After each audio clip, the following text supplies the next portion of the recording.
بسم اللہ الرحمن الرحیم۔ شروع اللہ کے نام سے جو بڑا مہربان نہایت رحم والا ہے۔ السلام علیکم ورحمۃ اللہ وبرکاتہ۔ الحمدللہ رب العالمین والصلاة والسلام علی اشرف الانبیاء والمرسلین وعلی آلہ وصحبہ اجمعین ومن تبع احسان الی یوم الدین، اما بعد۔ قال اللہ تعالی فی القرآن المجید والفرقان الحمید، فاعوذ باللہ من الشیطان الرجیم، بسم اللہ الرحمن الرحیم۔ اولا یرون انہم یفتنون فی کل عام مرۃ او مرتین ثم لا یتوبون ولا هم یذکرون۔ سورۃ التوبہ کے کچھ مضامین بچے ہوئے تھے، ان مضامین کو بتاتے ہوئے ہم اس کے بعد کے سورہ یونس میں چلے جائیں گے انشاءاللہ۔ ان مضامین میں ایک مضمون یہ ہے کہ اللہ رب العالمین حکم دے رہا ہے کہ کسی مشرک کافر کے حق میں ہم دعائے استغفار نہیں کر سکتے۔ اللہ کا یہ حکم ہے، اللہ رب العالمین نے یہ اصول بیان کر دیا ہے۔ اللہ تعالیٰ نے کہا ما کان لنبی والذین آمنوا ان یستغفروا للمشرکین لو کانوا اولی قربا من بعد ما تبین لهم انہم اصحاب الجحیم۔ اللہ تعالیٰ کہتا ہے کسی نبی کے لیے اور کسی ایمان والے کے لیے جائز نہیں کہ کسی مشرک کے حق میں استغفار کرے، توبہ کی دعا کرے، ان کے حق میں ہم دعائے مغفرت کریں۔ لو کان اولی قربا، اگرچہ کہ وہ رشتہ دار ہی کیوں نہ ہو، اس کے بعد کہ وہ ظاہر ہو چکے ہیں کہ وہ مشرک ہے، جہنمی ہے، تو پتہ چلا کہ ہم مشرک کے حق میں، کافر کے حق میں استغفار نہیں کر سکتے۔ تو سوال پیدا ہوتا ہے کہ ابراہیم علیہ السلام ایک نبی ہیں، انہوں نے اپنے والد کے تعلق سے دعائے استغفار کے تعلق سے وعدہ کیا۔ جب ان کے والد نے ان کو یہ کہا کہ آپ میرے گھر سے نکل جائیے، تو ابراہیم علیہ السلام نے ان سے کہا سلام، کہ آپ پر سلامتی ہو کہ میں اللہ رب العالمین سے آپ کے حق میں استغفار کروں گا۔ یہ وعدہ انہوں نے کر دیا۔ تو اللہ رب العالمین یہ بات بتانے کے بعد فوراً کہتا ہے کہ ابراہیم علیہ السلام نے جو اپنے والد سے جو وعدہ کیا ہے، یہ وعدہ تھا، اللہ نے ان کی حد تک اجازت دی کہ وہ اپنے حق میں اپنے والد کے حق میں دعائے استغفار کرے۔ لیکن اللہ رب العالمین کہتا ہے جب ابراہیم علیہ السلام کو یہ واضح ہو گیا کہ ان کے والد آزر اللہ کے دشمن ہیں، تو انہوں نے ان سے برات کا اظہار کر دیا۔ بے شک ابراہیم علیہ السلام بردبار ہیں، یہ اللہ رب العالمین نے بیان کر دیا۔ تو پتہ چلا کہ ہم کسی کافر اور مشرک کے حق میں دعائے استغفار نہیں کر سکتے ہیں۔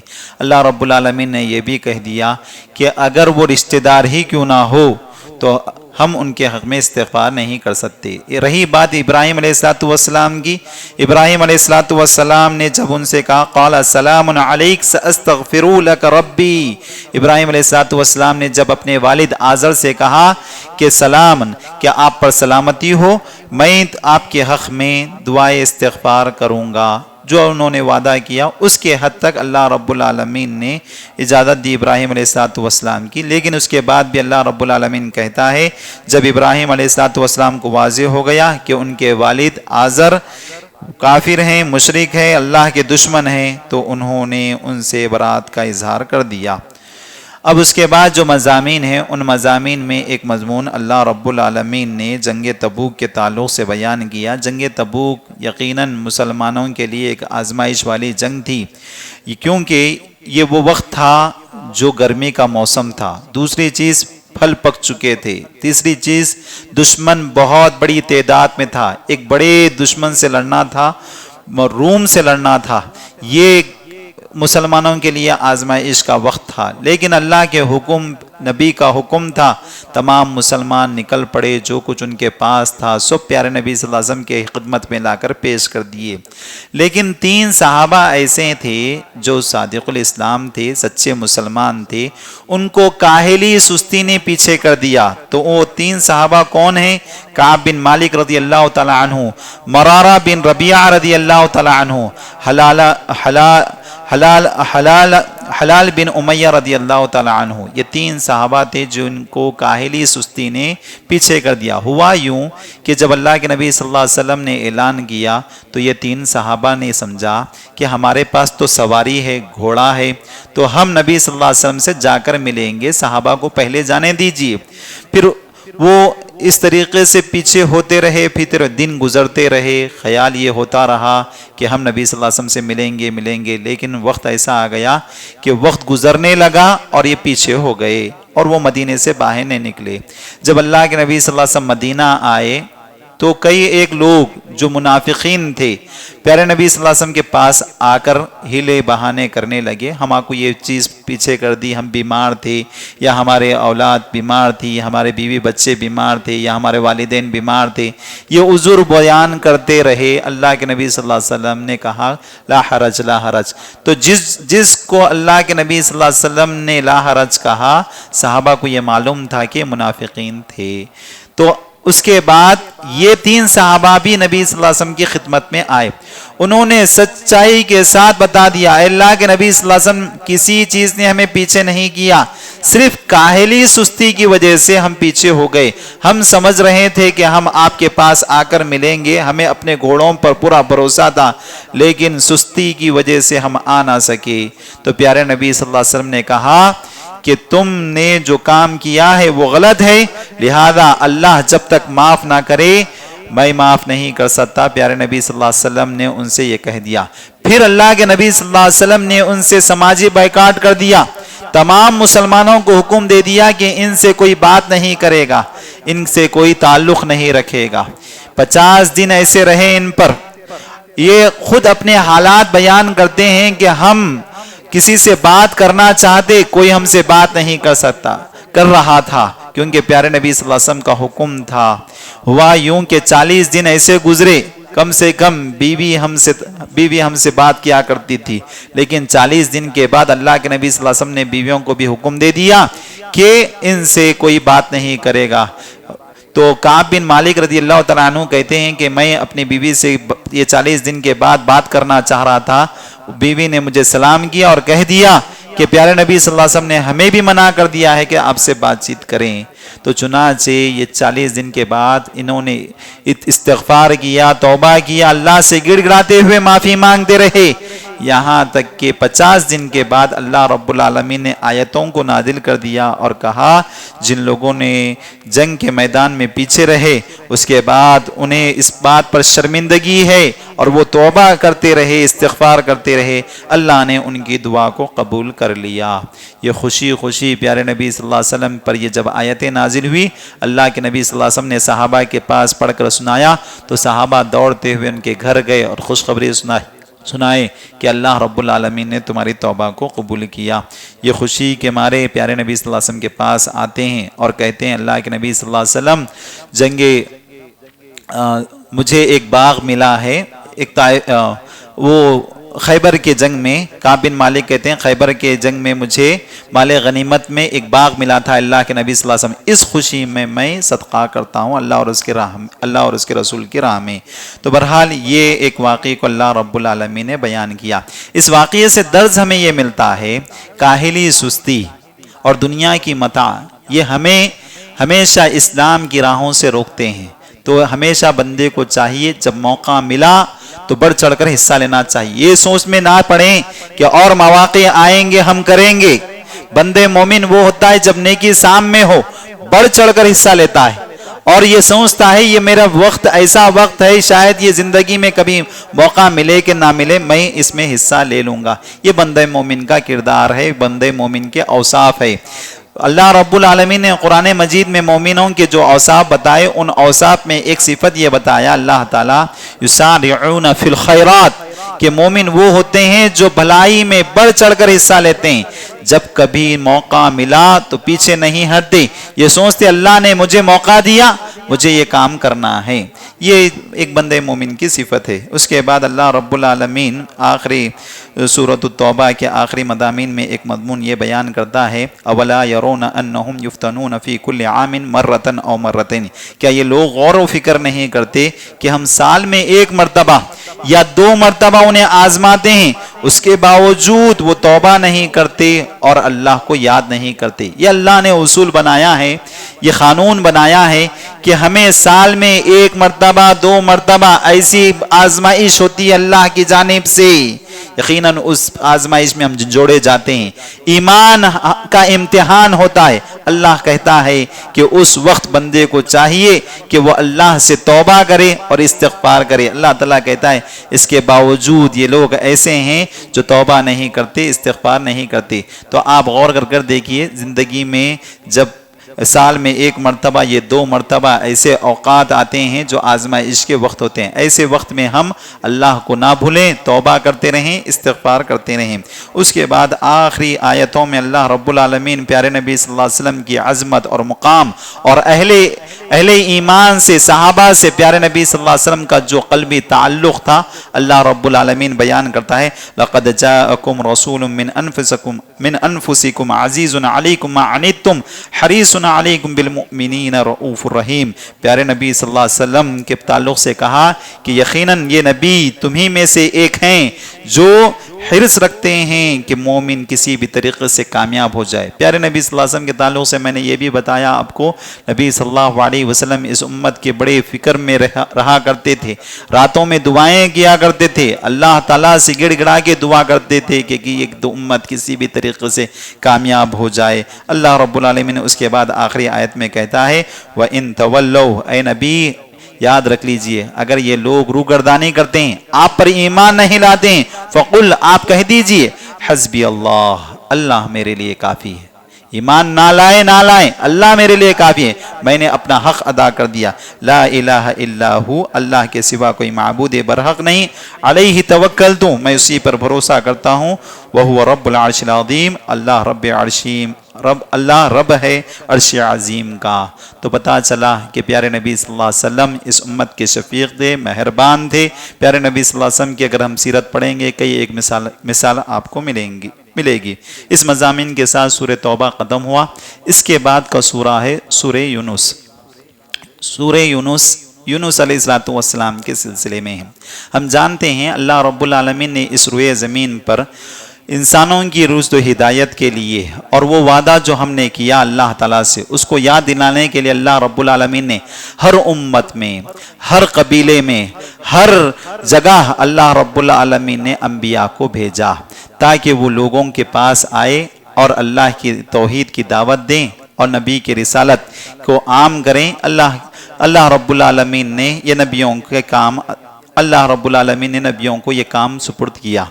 اللہ تعالیٰ نے اس روئے زمین میں بہت سارے نبیوں کو بھیجا، 1,24,000 سے زائد نبی آئے، لیکن اس میں مشہور جو قرآن مجید اگر ہم پڑھتے ہیں تو آپ دیکھیں گے اللہ تعالیٰ نے 25 انبیاء علیہ السلام کا تذکرہ کیا۔ اللہ تعالیٰ کہتا ہے بہت سارے نبی آئے، ہر امت میں نبی آئے، لیکن 25 نبیوں کا اللہ رب العالمین نے قرآن مجید میں تذکرہ کیا۔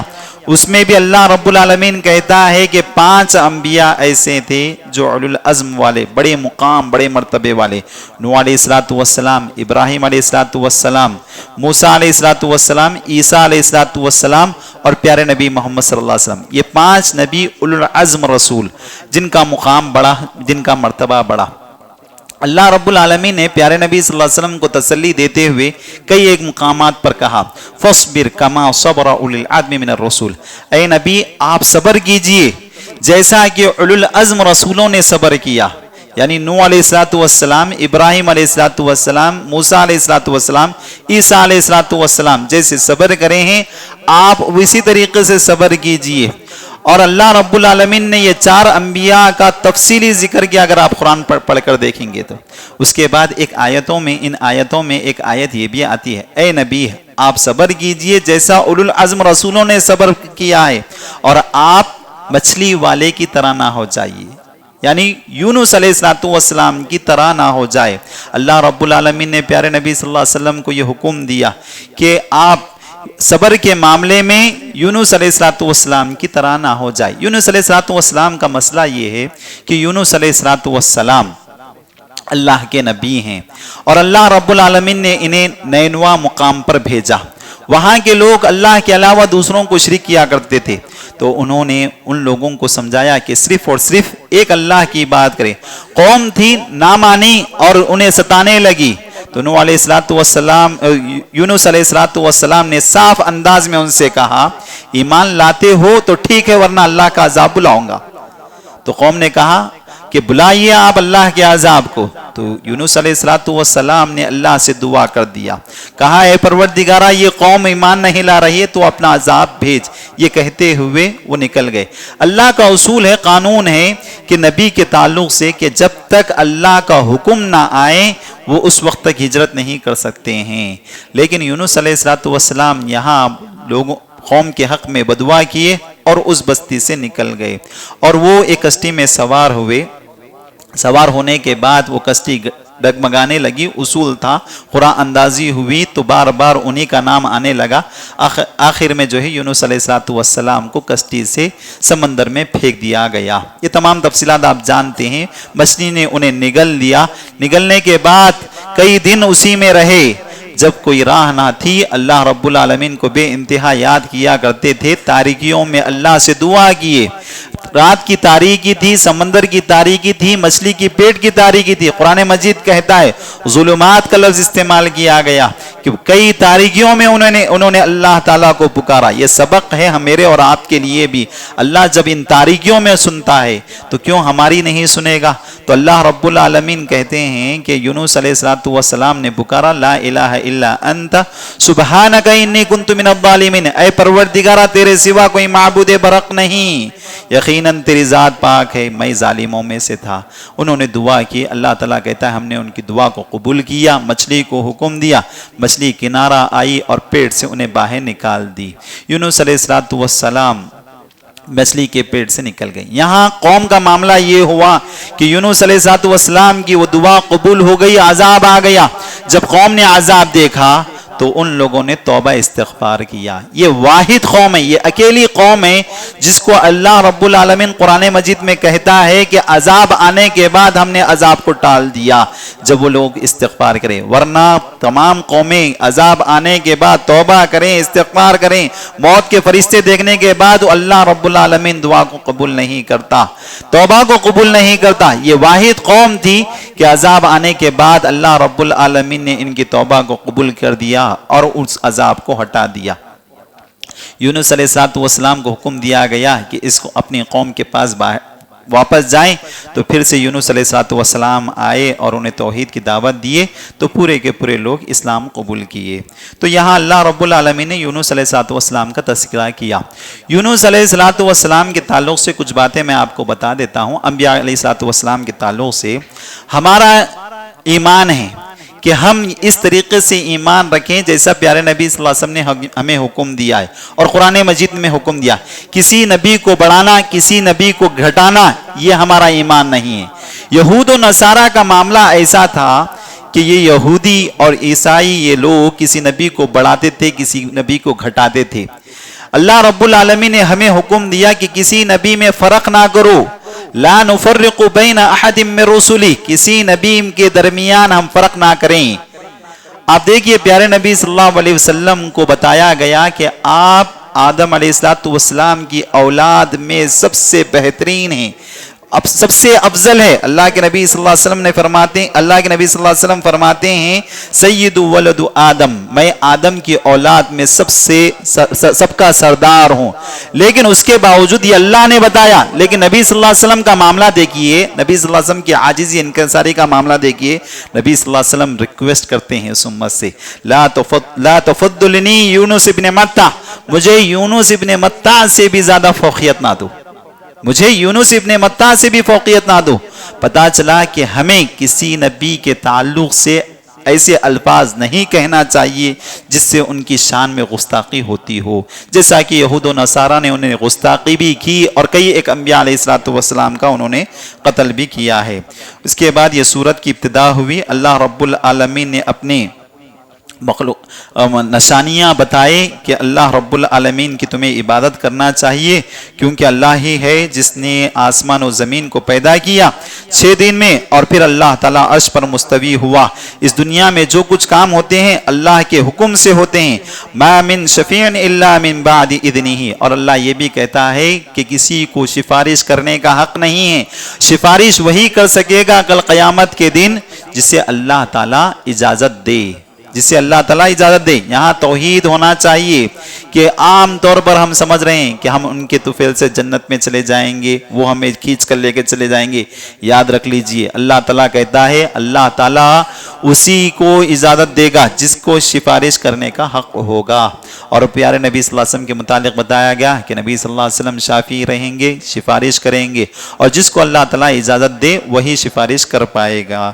پھر اللہ تعالیٰ کہتا ہے ذالکم اللہ ربکم، یاد رکھو تمہارا پروردگار اللہ ہے، فاعبدوہ، اسی کی عبادت کرو، افلا تذکرون، تم کیوں نصیحت حاصل نہیں کرتے ہیں۔ پھر اللہ رب العالمین اپنی مخلوقات کی طرف اشارہ کرتے ہوئے کہتا ہے والذی جعل الشمس ضیاء، اللہ ہی ہے جس نے سورج کو روشنی والا بنایا، والقمر نورا، اور چاند کو نور بنایا، وقدرہ منازل، اور چاند کو اللہ نے منازل بنایا ہے۔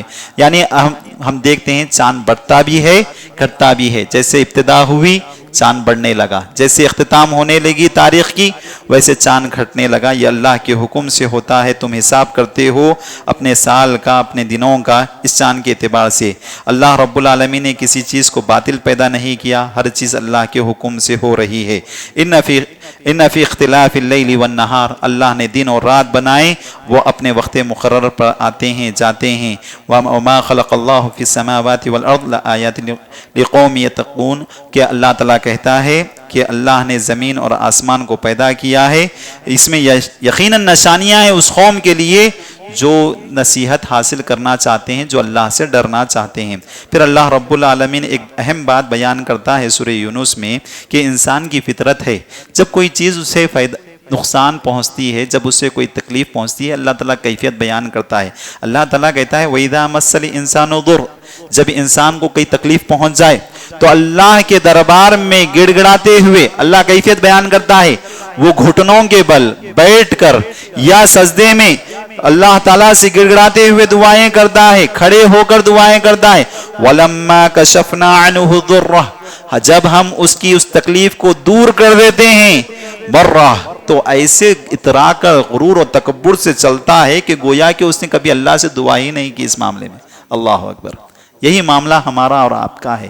اب غور کیجیے، تکلیف میں، مصیبت میں، پریشانیوں میں ہم اللہ سے گڑ گڑاتے ہیں، جب اللہ راحت دیتا ہے، اس تکلیف کو دور کر دیتا ہے، تو ہم اللہ تعالیٰ کو بھول جاتے ہیں۔ اللہ تعالیٰ کہتا ہے یہ متکبرین ہیں جو غرور و تکبر میں، گھمنڈ میں پڑے ہوئے ہیں۔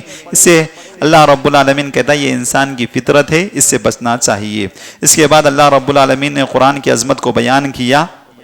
سورہ یونس میں اللہ تعالیٰ کہتا ہے کہ اللہ رب العالمین کی آیتیں جب ان کے پاس پڑھی جاتی ہے تو وہ لوگ امید کرتے ہیں، یہ کہتے ہیں، پیارے نبی صلی اللہ علیہ وسلم کے پاس آئے ایک مرتبہ مشرکین، کہنے لگے کہ جو آیتیں آپ، جو کتاب آپ ہمارے پاس پڑھتے ہیں اس میں تبدیلی کیجئے، جیسا کہ یہود و نصارہ نے تبدیلی کیا۔ اللہ رب العالمین کہتا ہے اے نبی آپ صاف انداز میں ان سے کہہ دیجئے مجھے اس بات کا حق نہیں کہ میں اس میں ذرا برابر بھی رد و بدل کروں، میں وہی چیز تمہیں کہتا ہوں جو اللہ کی جانب سے مجھ پر وہی بھیجی جاتی ہے۔ بے شک میں اپنے پروردگار سے ڈرتا ہوں اور اس عذاب سے ڈرتا ہوں جو دردناک عذاب ہے، جو بڑے دن کا عذاب ہے۔ تو پتہ چلا کہ پیارے نبی صلی اللہ علیہ وسلم کوئی بھی اس بات کی اجازت نہیں کہ قرآن مجید میں رتی برابر بھی تبدیلی کریں۔ پیارے نبی صلی اللہ علیہ وسلم وہی باتیں بیان کرتے تھے جو اللہ کے نبی صلی اللہ علیہ وسلم پر وہی آیا کرتی تھی۔ پھر اللہ رب العالمین قرآن مجید کو چیلنج کے طور پر پیش کرتے ہوئے کہتا ہے اگر تمہیں اس کتاب میں ذرا برابر بھی شک ہے جو ہم نے اس بندے پر میرے بندے پر نازل کیا، محمد پر نازل کیا، تو ایک سورہ لے کر آ کر بتاؤ اگر تمہیں اس بات پر شک ہے۔ اور اس سے پہلے بھی ہم سورہ بقرہ میں پڑھ چکے ہیں کہ اللہ رب العالمین نے ان سے کہا کہ ایک آیت لا کر بتاؤ، اور اللہ نے صاف انداز میں کہہ دیا فَإِن لَمْ تَفْعَلُوا وَلَن تَفْعَلُوا فَاتَّقُوا النَّارَ الَّتِي وَقُودُهَا النَّاسُ وَالْحِجَارَةُ۔ اگر یہ کوشش کریں گے، کر نہیں پائیں گے، جتنی کوشش کریں گے وہ کوشش ناکام ہو کر رہے گی، اس اللہ کے آگ سے ڈرو جو اس کو اللہ نے تیار کر رکھا ہے، جس میں اللہ تعالیٰ مشرکوں کو ڈالے گا۔ اس کے بعد اللہ رب العالمین سورہ یونس میں ایک مضمون بیان کرتا ہے۔ عام طور پر ہم یہ دیکھتے ہیں کہ مشرکین مکہ کے بارے میں جب بھی کہا جاتا ہے تو یہ ان کے عقائد کے بارے میں بیان کیا جاتا ہے، لیکن آپ ان کی زندگیاں پڑھ کر دیکھیے، کچھ خوبیاں اور خصوصیتیں ان مشرکین کے بھی اندر تھی۔ ان میں سے ایک خوبی یہ تھی کہ ان کے پاس یہ معاملہ تھا کہ جب کبھی مصیبت میں پڑ جاتے وہ غیر اللہ کا انکار کرتے اور ایک اللہ کی وحدانیت کا اعلان کرتے۔ جب وہ مصیبت ٹل جاتی تو پھر سے وہ کفر کرتے، شرک کیا کرتے تھے۔ اللہ تعالیٰ کہتا ہے وَإِذَا رَكِبُوا فِي الْفُلْكِ دَعَوُا اللَّهَ مُخْلِصِينَ۔ جب یہ مشرکین سمندر کا سفر کرتے ہیں اور جب ان کی سمندر میں کشتی لہروں میں مار کھاتی ہے، موجوں میں پھنس جاتی ہے، تو وہ مخلص ہو کر اللہ کو پکارتے ہیں اور تمام معبودان باطل کا انکار کر دیتے ہیں، اور یہ کہتے ہیں کہ ہمیں اگر کوئی اس وقت بچانے والا ہے تو صرف اور صرف اللہ ہی بچانے والا ہے۔ اللہ کو معلوم ہے کہ اگر یہ پھر سے خشکی میں جائیں گے، بغاوت کریں گے، اللہ کو چھوڑ کر دوسروں کی پوجا کریں گے، اس کے باوجود ہم ان کو راحت دیتے ہیں اور اس کشتی کو سمندر کے کنارے پہنچا دیتے ہیں۔ یہ ایک ان کی خوبی تھی۔ اللہ تعالیٰ کہتا ہے مصیبت میں تو اللہ کو یاد کرتے تھے۔ دوسری آپ دیکھیں گے ان کی زندگیاں اگر پڑھ کر دیکھیں گے، میں آپ کو بتاتا ہوں، اس کا تو تذکرہ نہیں ہے سورہ یونس میں، لیکن اگر آپ دیکھیں گے کہ ان کے اندر ایک خوبی یہ تھی، حلال اور حرام کی تمیز تھی۔ حلال اور حرام، کتنا مال حلال ہے، کتنا مال حرام ہے، یہ تمیز تھی جو آج ہماری زندگیوں میں نہیں ہے۔ حلال کیا ہے، حرام کیا ہے، اچھی طریقے سے جانتے تھے وہ۔ اور جب پیارے نبی صلی اللہ علیہ وسلم کے زمانے میں خانہ کعبۃ اللہ کی تعمیر کا جب واقعہ ہوا، جب اللہ کے نبی صلی اللہ علیہ وسلم کی 35 سالہ زندگی تھی، خانہ کعبۃ اللہ کو دوبارہ گرا کر پھر بنانے کا ارادہ ہوا، تو ان لوگوں نے یہ طے کیا کہ یہ اللہ کا گھر ہے، صرف اور صرف اس میں ہم کیا کریں گے، حلال پیسہ لگائیں گے۔ تو ان لوگوں نے حلال پیسہ جمع کیا، اور حلال پیسہ اتنا ہی تھا کہ انہوں نے ایک دیوار کو نہیں اٹھا سکے۔ چنانچہ اگر آپ دیکھیں گے خانہ کعبۃ اللہ کو جو جس انداز میں بنایا گیا ہے، اس میں ایک حصہ چھوڑا گیا، حتیم کا حصہ، وہ اس وجہ سے چھوڑا گیا تھا اس زمانے میں کہ ان کے مکے والوں کے پاس پیسے نہیں تھے کہ خانہ کعبۃ اللہ کو مکمل بنا، لیکن اللہ کے نبی صلی اللہ علیہ وسلم نے اس کو ویسے ہی باقی رکھا۔ تو پتہ چلا کہ ان کے اندر حلال اور حرام کی تمیز تھی۔ تیسری اگر ان کی خوبی دیکھیں، بہت سارے خوبیاں ہیں، ایک تیسری خوبی میں آپ کو بتاتا ہوں کہ ان کے پاس یہ خوبی تھی، جس کا کھاتے تھے اس سے بغاوت نہیں کرتے تھے۔ نمک حلالی جسے کہتے ہیں، ان کے اندر وہ خوبی تھی۔ اگر کسی کے ساتھ برائی کا ارادہ ہوتا اس کا کبھی نہیں کھاتے تھے، اگر کسی کا کھا لیتے جان نشاور کر دیتے، جان چھڑک دیتے اس کے اوپر، اپنی جانوں کو قربان کر دیتے۔ ایسے کئی ایک واقعات ہیں عرب میں، آپ دیکھیں گے کہ دشمن کو اگر وہ پناہ دے دیتے تو اپنی جان کو بھی قربان کرنے کے لیے تیار ہو جاتے تھے، اور اگر کسی کے بارے میں معلوم ہو جاتا یہ ہمارا دشمن ہے تو اس کو زندگی میں کبھی پناہ نہیں دیتے تھے۔ یہ خوبی اور خصوصیت اہل عرب کی تھی، اس زمانے کے مشرکین کی تھی۔ تو اللہ رب العالمین نے ان کے ایک تعلق سے بیان کیا، توحید کا اعلان کرتے تھے جب وہ سمندروں کا سفر کیا کرتے تھے۔ اللہ رب العالمین نے کہا جب تم سمندروں میں اللہ کی عبادت کا اعلان کرتے ہو تو تمہیں چاہیے تھا کہ تم ایک اللہ کی عبادت خشکی میں بھی کرنا چاہیے تھا۔ پھر اس کے بعد اللہ رب العالمین قیامت کے تعلق سے کہہ رہا ہے، انشاءاللہ تعالیٰ یہ باتیں کل انشاءاللہ تعالیٰ آئے گی۔ اللہ رب العالمین سے دعا ہے کہ اے پروردگارہ جو کچھ ہم نے سنا ہے اس پر عمل کرنے کی توفیق عطا فرمائے، آمین یا رب العالمین۔ صلی اللہ علیہ وسلم۔